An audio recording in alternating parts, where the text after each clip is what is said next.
She belonged to one of those sororities that compose the demi-monde of our campus social life.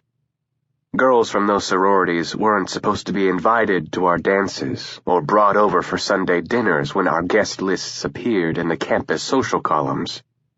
But on crazy night, those girls became overwhelmingly popular because they were the fast babies of the campus. The ones that would drink and neck and stay out all night without expecting you to give them your pin. I said, "Anna Jean, I've got to see you tonight. I can't tell you why. I've just got to see you." She said, "But Phil, I told you that I've got a date with Harry tonight." Anna Jean was a senior, and so was Harry. He was a serious young fellow in the School of Business and Public Administration. Anna Jean didn't like him much, she told me. But he had the distinct advantage of being a year older instead of 2 years younger than herself. I said, "You wouldn't spend this last night with him, would you? When you know—" Anna Jean was in an hysterical state about something. Perhaps it was only the general tension of crazy night. She screamed, "I've made a fool of myself long enough over you. If you only knew all the razzing I've stood from the girls over here about dating a freshman. Hell, if I didn't feel like I do about you, Phil, it would be different." "I know how it is, Anna Jean," I protested sadly. "But Sure you know how it is. Sure you do." Her voice softened a little. "Listen, Phil, if I can possibly get back from this beer party in time, I'll give you a ring. Of course I wanted to see you tonight if I possibly can. I want to tell you goodbye." "You're going out on a beer party with him?" I shouted furiously. "Well, go right ahead. Go ahead." I hung up the receiver and went back down to the basement to do a little more solitary drinking. Our house mother, Mrs. Fox, was stone deaf, and everyone at the head table had shouted his head off during dinner in an effort to convince her that it would be perfectly safe to let us spend the year's last night unchaperoned. We had finally gotten her off on the evening train.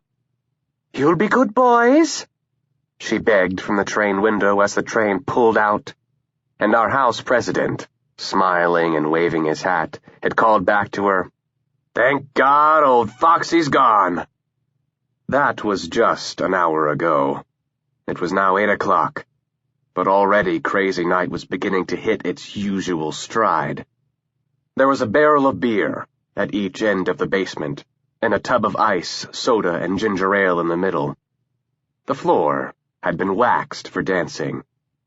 We had brought the radio Victrola down from the parlor, and there were already some girls in the basement, most of them well on the way.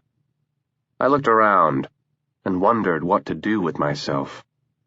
At the back of my head, there was a black cloud of incipient terror. Here I was, at loose ends. School was the loom on which I had woven my life so far, and now I believed that loom to be destroyed. The beer was green. 2 glasses made me feel rather sick, but I determinedly filled up a third. Charlie came up to me and said, "Have you heard about the big shipment of broads from St. Joe? Yeah, a whole carload of them just came in for crazy night. They're down at the Lion's Head Tavern, and Buck says we can bring a couple out to the house if we keep it on the QT. The Delts and the Sigmas already have 3 of them operating at their houses, and the Alphas have gone to get theirs. We better hurry, or they'll all be taken." I said, "Good Lord, I never heard of anything so rotten. Buck was drunk, or he'd never have said you could do it. Even if it is crazy night, the dean would have us padlocked all next year if he found out a thing like that."